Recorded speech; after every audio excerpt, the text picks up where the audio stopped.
Welcome to Releasing Trauma, a Survivor's Podcast. I am your host, Tracy Osborne. I am a survivor of emotional bullying, rape, sexual assault, domestic abuse, and grief. After losing my husband in 2019, I set off on a new adventure to help other women release their trauma and create a life they can cherish. Each week, I will feature a guest expert or a survivor to share their stories, tips, wisdom, and more. The goal is so that you can take away even just the smallest nugget of information you can use in your life right now to make a change, and to remind you that you're not alone. There is life after trauma, and you can move from victim to thriver and create a life you can cherish. Hi, everybody. Welcome back to the show. I'm your host, Tracy Osborne. With me today is Terri Kozlowski.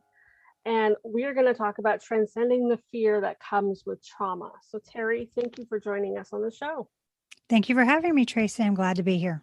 I sure hope I pronounced your last name right. I forgot to ask you before the show started. You did, Terri Kozlowski.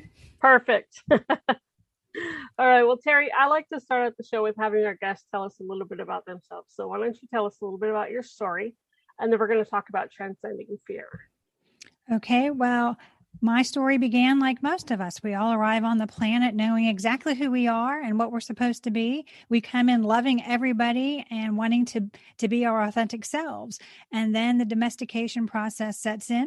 And more importantly, for me, my alcoholic mother allowed 3 men to rape me when I was 11 years old while I visited her for summer break.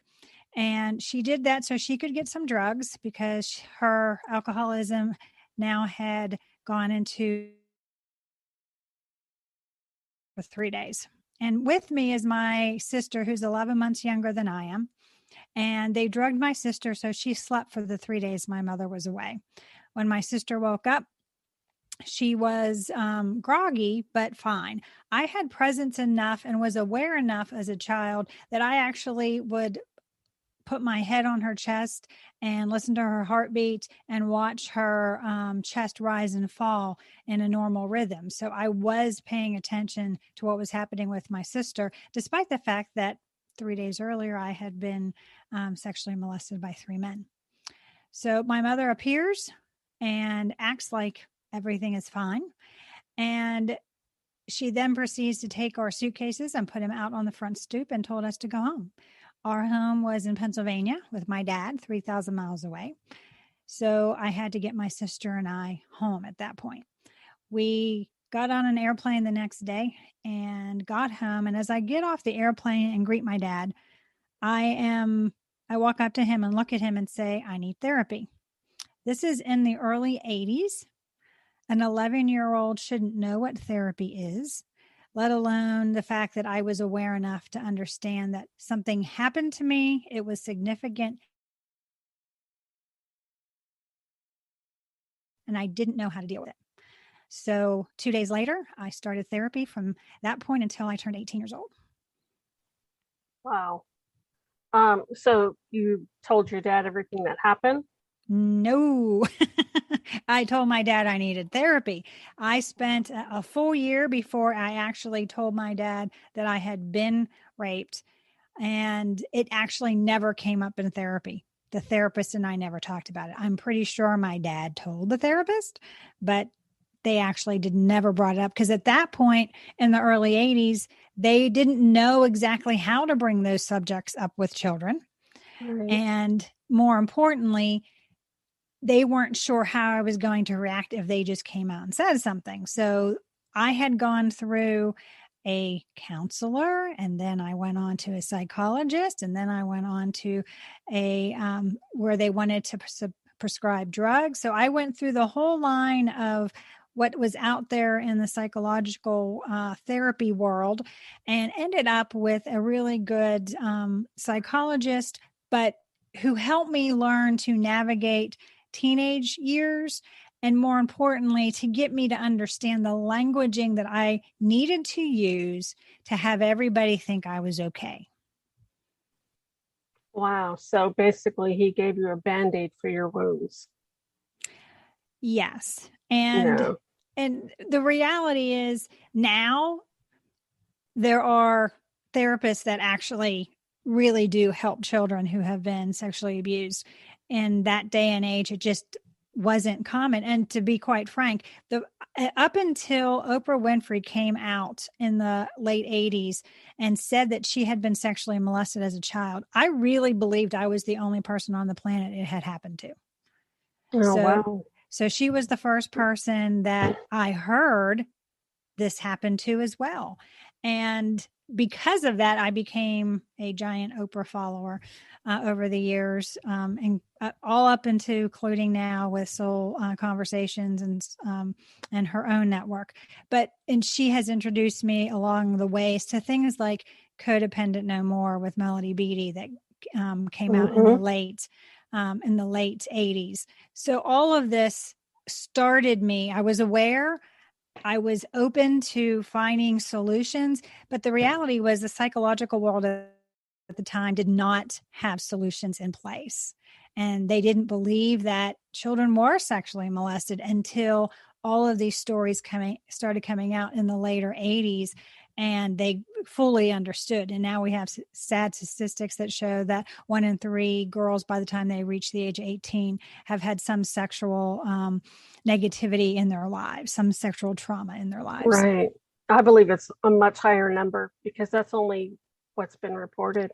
Correct. And again, I had a conversation with my dad. When my dad and I talked about what had happened, he asked me if I wanted to prosecute. And I said, I don't understand what you mean, because I had never thought that that was even a possibility. And then I realized that meant I was on trial. And at that point, I'm 12. And if I'm realizing that at age 12, I'm on trial, so that never occurred. We never prosecuted. Right. Yeah, because back then, especially, victim blaming and victim shaming was the way to go. It's only just recently, come to light that victims shouldn't be on trial. Why should the victims be on trial? It doesn't matter what we wear, what we were doing, how old we were. None of that matters. And certainly for my particular case, I was 11. Yeah. I couldn't give consent. Even if I wanted to give consent, I was not legally held accountable for being able to do that. And in lots of states, that's 16, and other states that's 18. So we're getting to a place where people understand that a child is supposed to be a child until the child is an adult. And our country standards right now saying that you're an adult when you're 18. When you're under the age of 18, they're a child. Right. Let's talk about fear, because along with trauma, along with the shame and the guilt and everything else that we feel after we've been traumatized, there's a level of fear with pretty much any kind of trauma. So, we're talking about transcending that fear. So how do we go from there to fearless? The main thing when it comes to fear is understanding what fear is meant to do for us. So from the egoic perspective, our ego is meant to tell us when we're out and walking in the woods, if there's a bear close by, and that maybe we should leave. That is the purpose of the ego. But in this day and age, there is less of a need to have that type of fear-based behavior in today's society.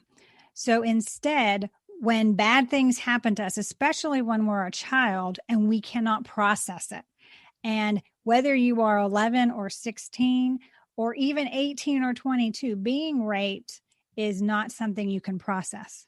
It's just not. Your mind becomes, you completely go inside of yourself, and you're trying to figure out the whys. You're trying to figure out how you could have prevented it. And for me, being 11, 12, 13, 14, trying to figure this stuff out, the why, it took me until I was in my 40s to figure out the why. And the why ended up being there was no why. It didn't matter what my mother could say or tell me. There was no justification for her allowing that to occur. Right. And as far as could I have done anything different? I was a child. Of course, I couldn't have done anything different. That one I got earlier on. That one I got in my teenage years when I realized, I was a baby. There was no reason for this to have occurred. There's nothing I could have done to prevent this. So as you go through the steps of realizing that it wasn't your fault, as you realize that the fear that has taken hold is to prevent you from going through the same trauma again. And for most of us, I'm very blessed in that my sexual abuse was a one-time event. It wasn't a consistent pattern, as there have been for many, many, many women in this country. Right. So I'm blessed in that respect. But also for me, having to deal with fear from a perspective of not understanding why I'm reacting the way we react. And that's really what happens when we're dealing with fear, is understanding the behaviors that become automatic for us. We don't even realize it's happening. And prior to the sexual trauma, the codependent behavior began in me when I was little, 4, 5, 6, 7, when my mother's passed out on the couch and, she vomited and I'm cleaning up the vomit before my dad gets home because I don't want her to get in trouble with my dad. Right. Or she's passed out. So you take and dump the drink and, wash the glass and put the glass away. So my dad doesn't know why she's asleep. She's napping. So those are the types of behaviors that as you get older, you start doing for other people. You start trying to protect other people. But the reality is we're not protecting them from anything. We are protecting ourselves and the relationship we think we have. We think they need us. They need our help. And we want to be helpful, especially when we're little. We do, all children want to be helpful. Right. But that gets twisted. The ego twists that into us thinking that becomes our purpose. That becomes our job, is to take care of these people. And the reality is, of course, it's not. That's true. We become the caretakers. I think when we do that, it alleviates some of that fear for us. In such a way that, let me see the words I'm trying to come up with here. It alleviates the fear of, what could happen because we're focused on the moment. I used it, when I look back and I see what I was doing, I was using it as a way to stuff my feelings. If I have to clean up a mess, then I'm not dealing with how I'm feeling. And it ends up being a way, and then as you get older, that transforms into, okay, so I don't want to deal with my feelings. So now I get really busy and I become a workaholic, because since I know what alcohol will do, and I know that there's addiction in the family, I'm going to be very careful and not to be a substance abuser. So instead, I became a workaholic, and being busy kept me from dealing with my emotions, kept me from dealing with myself, and learning how to really look at what was causing me to react poorly to situations. And when we realize, if we have the similar situations that arise and we react poorly to the same kinds of situations, it ends up being a pattern that we need to change. We need to look at what's causing us to react poorly and then have a shift in perspective. So one of the first major shifts I had was in college, when a fellow student, he and I were having lunch, and he made the comment that I liked being a victim. Well, of course, I did not react well to that.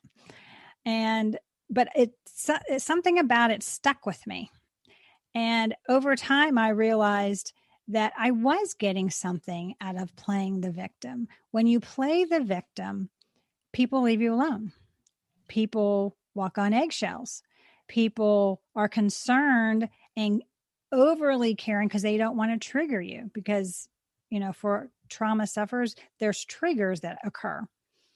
So once I realized there has to be a better way for me to interact with others than for me to continue along the victimology that I was going through. I decided that I was going to become a survivor.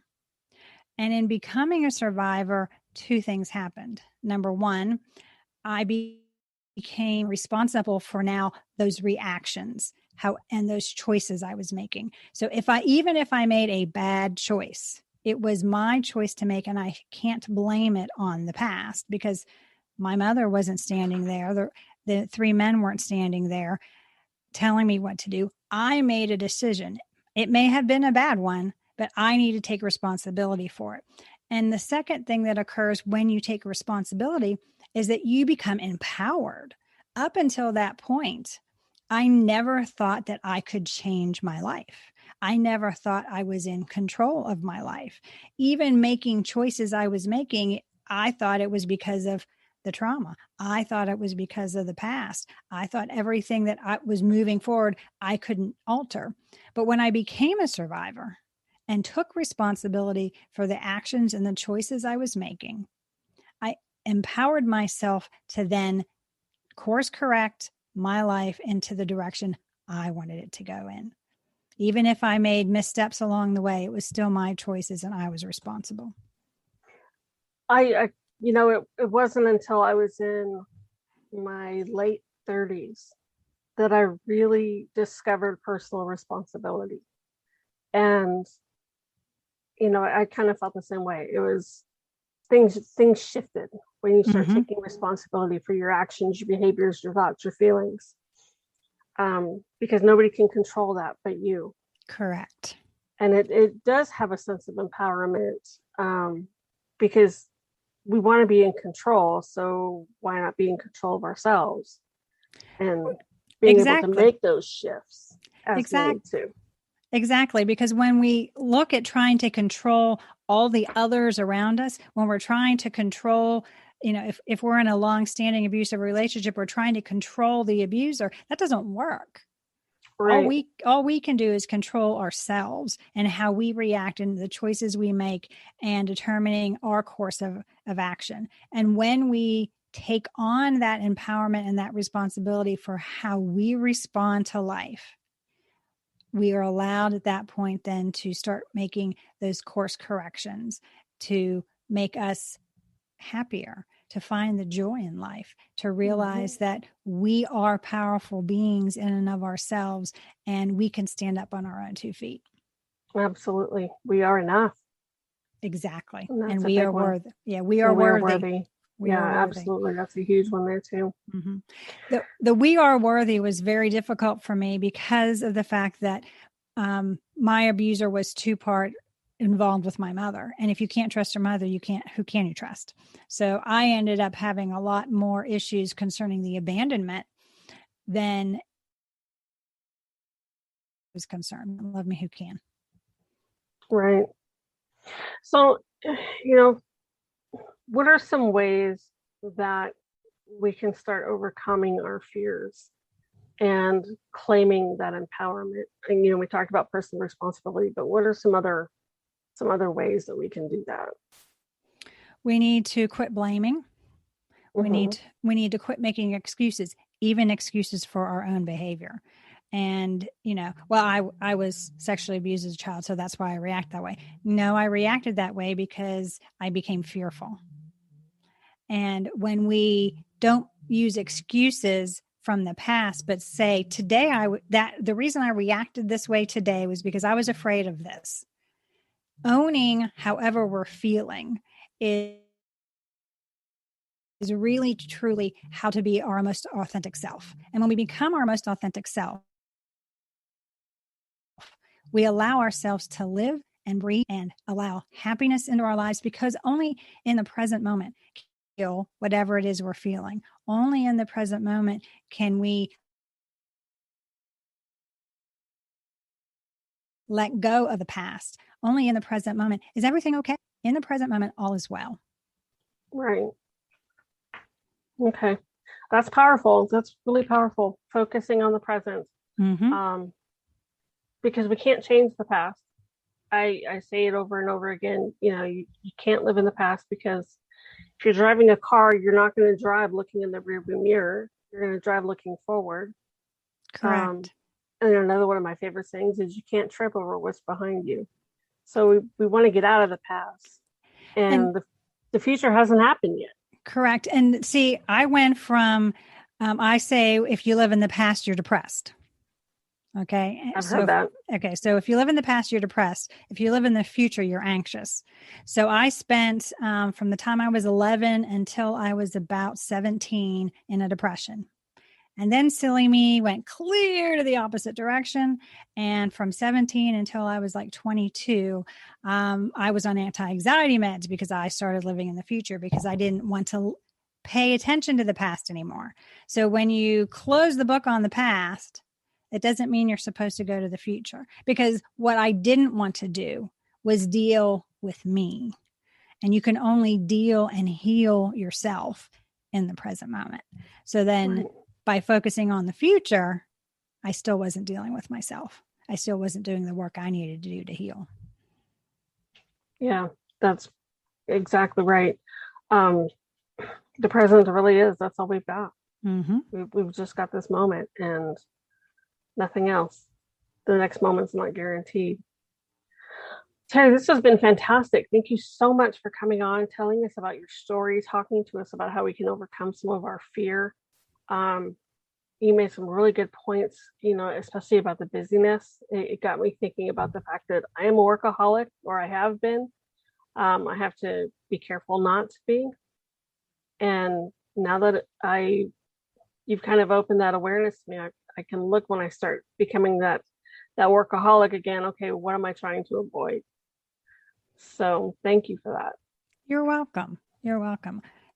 One of the things that most people don't realize, especially if we've come from some sort of dependency background, an addiction background, that there's a pattern of behavior that we learned as a child, and we continue that pattern until we become aware and break it. And because I came from an alcoholic home, codependency became the label that everybody was easily becoming familiar with at the time. And a lot of times it's not necessarily a negative behavior, but something that no longer serves us. Even if it's positive, it can still no longer serve us and us becoming our authentic selves. And so we need to look at and unlearn those behaviors that no longer serve us, whether they're good or bad. Absolutely. Absolutely. Well, thank you once again. And listeners, thank you as always for joining us. And we will talk to you next week on the show.